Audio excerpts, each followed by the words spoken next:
listening to Bruce on the Loose. Thank you. It's Bruce on the Loose. What's up? Bruce on the Loose. Yeah. It's Bruce on the Loose. You wanna lose? It's Bruce on the Loose. I'm your host, Dino Lorenzo. And I'm your co-host, Abby Fagan. Groovy. Good morning, everybody, and welcome to Bruce on the Loose, episode 12. I'm your host, Dino. And I'm your brand new co-host, Brittany. The beautiful, wonderful, and talented new co-host. This is the last episode of Bruce on the Loose. I don't want to make it sound like it's the absolute last episode of the show, but this will be the last episode of Bruce on the Loose. After this, the name of the show will be On the Loose. Taking it in new directions. Yep. See, the thing behind the change, besides the obvious, Abby, she's moved on and is doing her own thing now, and that's why we have Brittany. Pleasure to be here. Now, a lot of you listeners know me and us from the group, Bruce on the Loose, which also will be changing on Facebook, and the Bruce Campbell Fan Club, which is where we all met. Everybody that's pretty much listening, and me and and the co-host. And we're glad to come to you today. So, I don't know how many of you know, but the show actually got Bruce Campbell for an interview. That was the goal. I always said if we can get an interview with Bruce, I would feel the show would be a success. To me, personally. And I don't mean a success monetarily or in any other way other than I would be happy. It took us a year to do it, but we did it. Hard work from a very good dude who doesn't want to be named. But I appreciate it. Thank you so much. Now, speaking of the show, we also have Bob Socrates now, who is our man on the street, who has some amazing information, some pictures for us from the Fandemic Con in Texas. A bunch of people we know from the club went there, and it looked fabulous. Did you catch any of those pictures? Yeah, I saw Amanda, our friend Amanda Vasquez. Oh, yes. Amanda finally made it out there, met Bruce Campbell. She had some cool video. She was like, oh, my God, I was so nervous I was shaking. So keeping in the spirit of the shaky cam, right? we have some awesome footage from Amanda of Bruce walking into the con, you know, when they show him. I love Bruce's arrivals because everybody's cheering, everybody's freaking out.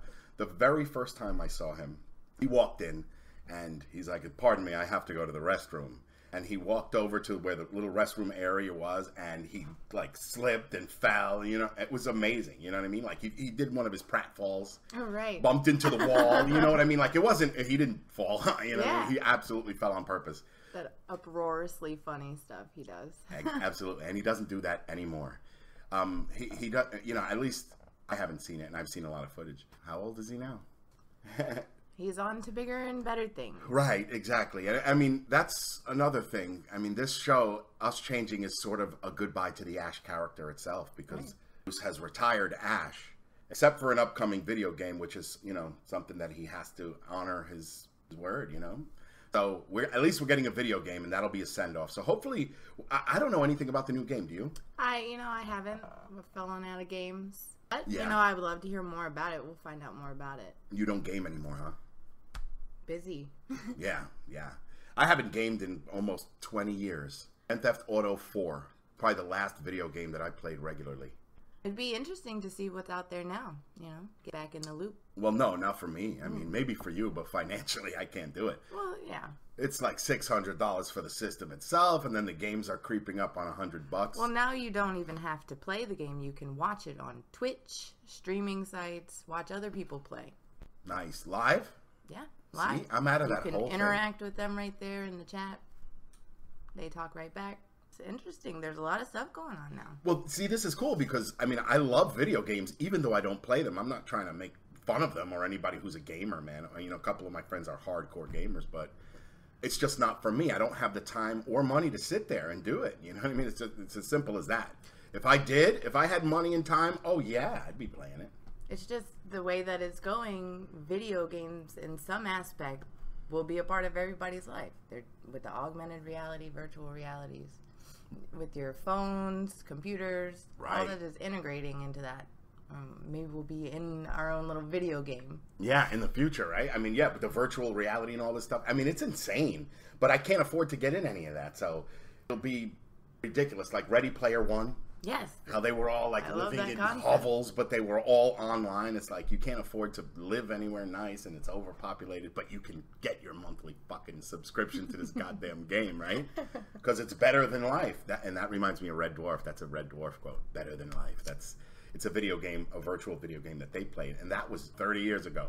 Anyway, what I was meaning to say was, even though I don't game, I love watching video games. So I honestly had never even heard of this. Oh, there's Twitch cons. I have a friend that goes there. I'm so unfamiliar. I don't know if it's California or even Florida, but I know that they have a big con just for that. I'm sure a lot of People our meet up listeners and are down with that. They watch the people that they watch in their homes. Because I'll go on YouTube and I'll watch playthroughs for hours. You know what I mean? Even old video games, NES games and shit. I'll be up there like Balloon Fight. Yeah. Balloon Trip. You We've showed watched me them. some. I mean, and that's good stuff, and it's long, 30 minutes, and, so cool. I'm going to check that out. So, yeah, video games. So we got the new video game coming up, and that will be the end of Ash. As far as, that form of media, I'm sure that they're still going to be producing Army of Darkness comics, Dynamite Entertainment. Right.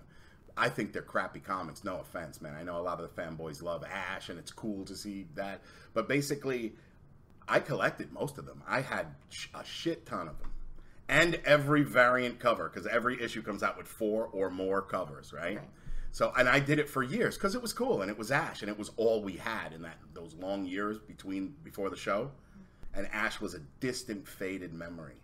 So I would get these books, and I'd read them, and I was always upset. And it wasn't in the old days. When I was growing up, comics were 60 cents. Right on the cover, 60 cents. That was my era. Late 70s, early 80s. And Marvel and DC, 60 freaking cents. These books were, $2.25, $2.50, $2.75. And you get it. And the art's mediocre. Some of the covers are sweet, but the interior art was always mediocre. You know what I mean? So it was always upset. And then in every single book, you'd get a Hail to the King. You'd get 2 or 3 groovies. You know what I mean? You'd get a Come Get Some.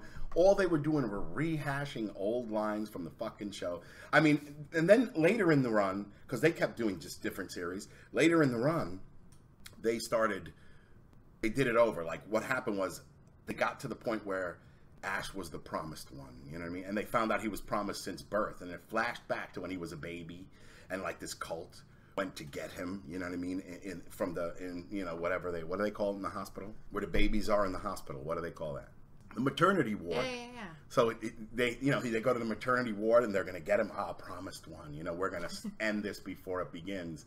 And then the baby pisses in their face and shit, you know what I mean?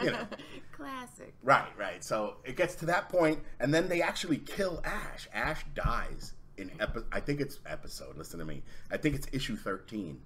And right there, continued from that, was when they brought Ash to the Marvel Universe. Army of Darkness versus Marvel Zombies. Which I think is the best thing that they did. You know what I mean? Because I can't remember the name of the guy who wrote that, but he got Ash the best. You know what I'm saying? Out of anyone.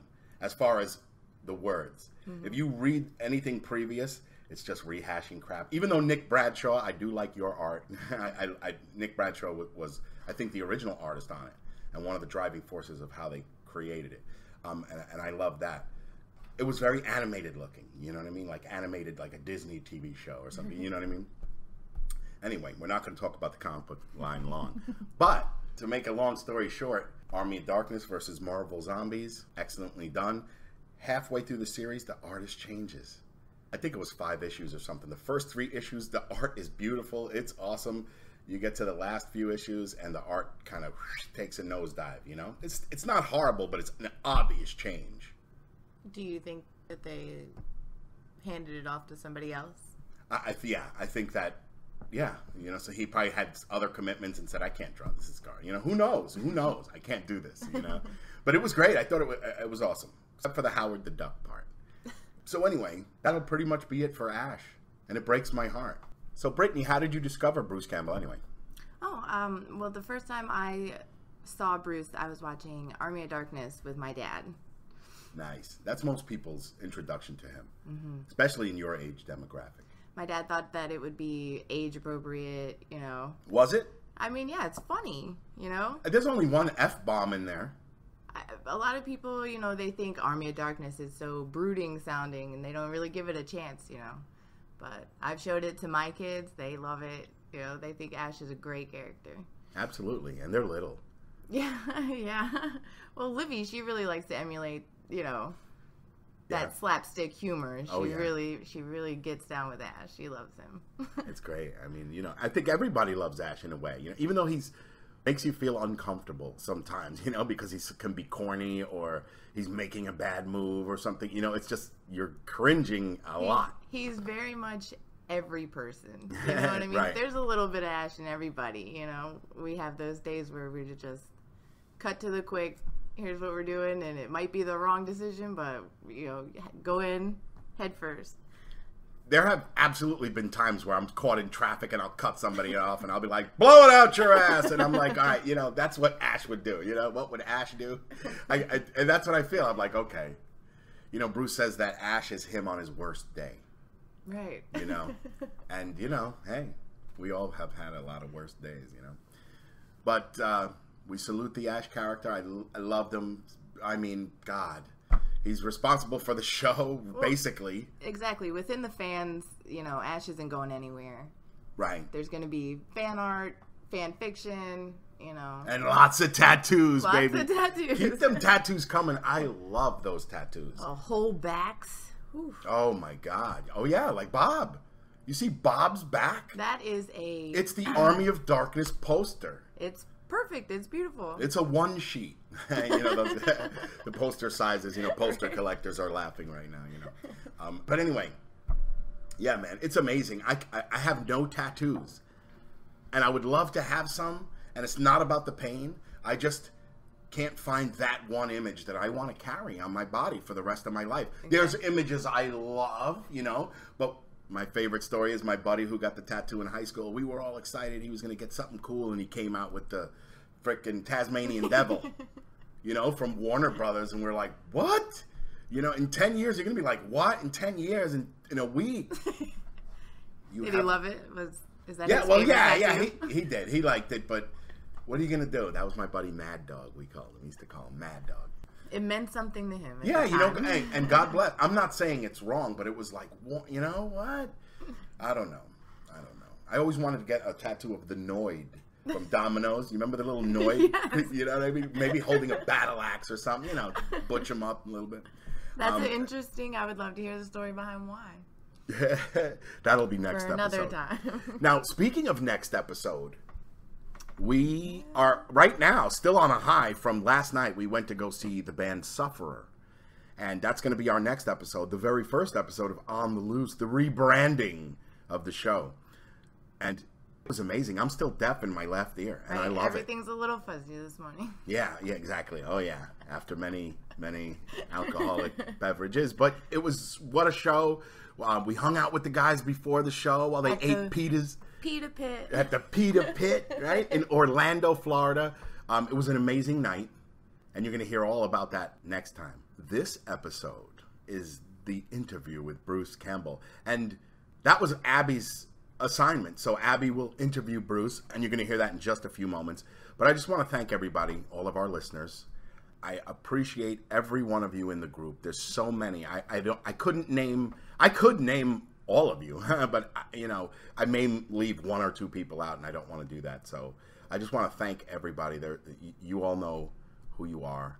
And the Ashy Slashy Puppet Contest, the final Ashy Slashy Puppet Contest, because I think this is the last puppet that NECA's putting out. Yeah, we'll call it Part 2. Yeah, Ashy Slashy Puppet Contest Part 2 is about to draw to a close. It should be arriving this week, so you people keep posting, and we appreciate that. Thank you very much. I have a fear that when the Ashy Slashy Puppet comes in and we end that's the death of the On the Loose group. What do you think? Do you think? I don't know. Start up something different? Well, see, because when Abby interviewed Bruce kind of hinted around that he didn't want to be the focus of attention anymore. Now, he didn't tell us to stop doing it, as I once thought. There was a little bit of a miscommunication between, you know, what was going on, but and I apologize for that. But he kind of said, hey, you guys should stop doing this. because you're very nice people and I don't want to see you get arrested or something like that. You know what I'm saying? Like he was sticking it up. Throw a stalking charge at you. Right.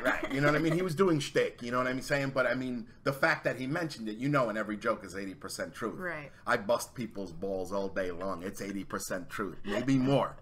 Maybe more of a percentage. You know what I mean? So you know what I mean? Hey guys, I appreciate it. He's shared us on Twitter before. He's retweeted us. The acknowledgement, I think, it's enough. Right. He gave us the interview and it's like, okay, enough, because he's done. Mm-hmm. Now, our show is not solely about Ash, but he's pretty much done. I think he's almost done with acting too. I think his next phase is going to be writing books, doing a TV cameo or something. And, I want him to write a book on lollygagging.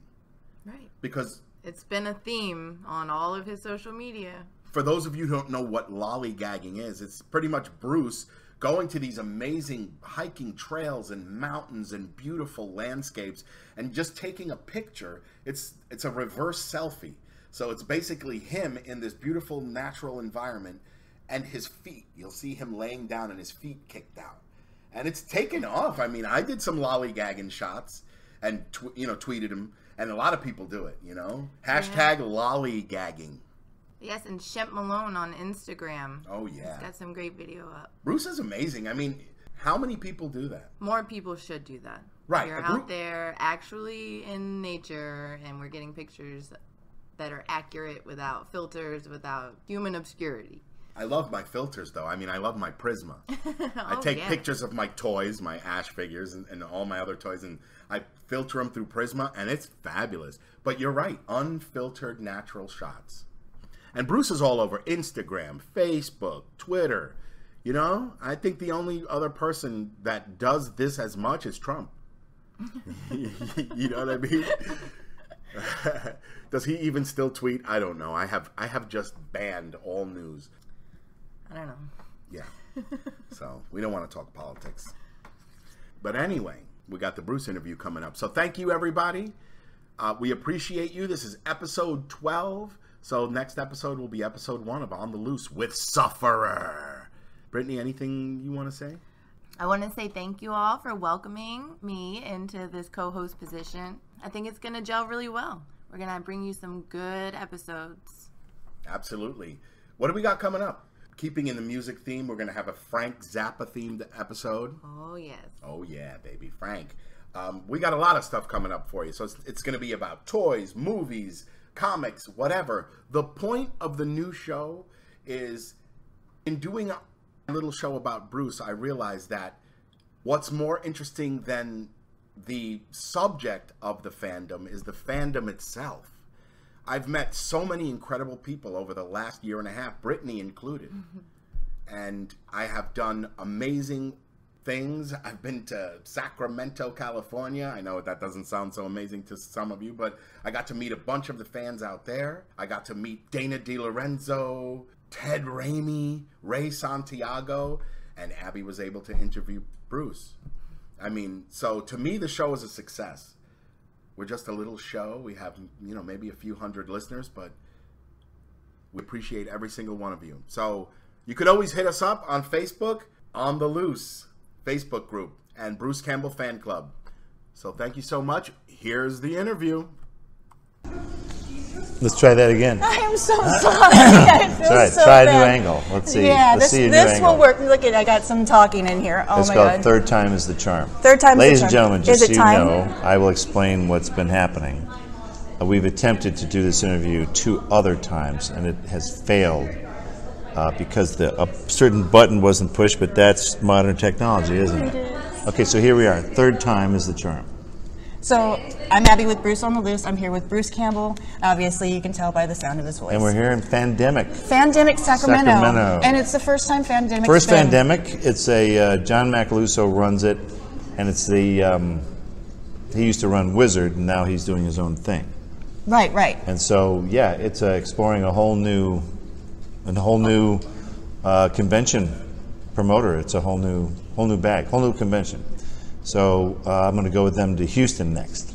Oh yeah, that's great. Yeah. So this is his first run of the Fandemic tour. Okay. So I thought that they had. Oh, that's right. It got canceled last year because of the. It did because they hurricane. had some pretty crappy weather. Yes, they did. Last fan standing. Yeah, I'm doing that in Berkeley coming up. Yes, and we're very excited about that. Are you planning on doing anything bigger with that? Well, one day we'll pitch it as a TV show. Really? Mm-hmm. Why Oh, not? You well, can yeah. shoot 5 of them a day. You know, it's a very easy format, very inexpensive show. So, yeah, we've done it live probably 30 times now. So we know that it works. We know that the format is sound. Yep. Well, I think that it would be a great like Vegas show or anything like Yeah, that. Do you it plan would be on? fun. So you in Berkeley? We are did the you Hard Rock Cafe last summer. in Las We were on the Vegas? Vegas Strip, man. Did that go well? Yeah, we can go back there if we want. Oh, really? That's great. Yeah. So I can say I can tick that box. I performed on the Vegas Strip. That's usually as an actor. Right. There's a bunch of boxes you want to tick. That's one of them. Off Broadway, Broadway. So we had Evil Dead the musical. So I got that done. We got a musical covered. So check that box. I'm not a musician, but we can say we did a musical. I love the musical. It's really funny. It's out. It was in Vegas 5 nights a week for a while. I think it's still back there. I Yeah, think it it went might be. back there. Yeah. I can't get enough. Can't get enough. Really, and they're trying to do a little Rocky Horror Picture Show type thing with the one in San.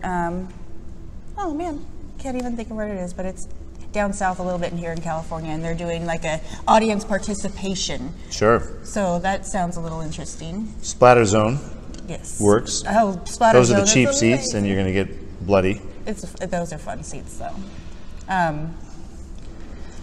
So anything else that is coming up? I mean, I know we just talked about that, but Yeah, I'm doing a lot of writing because, for all of the bluster and blah, blah, blah, you have to have material in order to make anything. right. If you don't have material, you don't have a book. If you don't have a script, you don't have a movie. So really, it's about writing. So that's what I'm doing now that I'm selectively retired. Selectively, which that's Permanently retired from ASH, selectively retired from everything else. and I'm okay with you being retired from ASH. So am I. He's iconic, but you know what? It's time to move on. Mm-hmm. And I love Ash, and everybody loves Ash, but No, I'm glad we can bring him back. We owe a great debt to Stars for having the balls to put up the money. and it was a fantastic show, We did what we could. and you did wonderfully. The fans all love it. Okay, so. Well, I really thank you for your Thank time. you. I'll see you And- next time, and you yes. can save all those other stories. I'll tell all the other stories next time we do a little chat. That'd be great. I'll see you in Last Fan Standing. Hopefully, I'll win. We'll see about that. I'm pretty good. Thank you so much. Thanks, guys. Oh, do you think that I could get a picture for the podcast? Set it up. Okay. Set it selfie mode. I'll take it.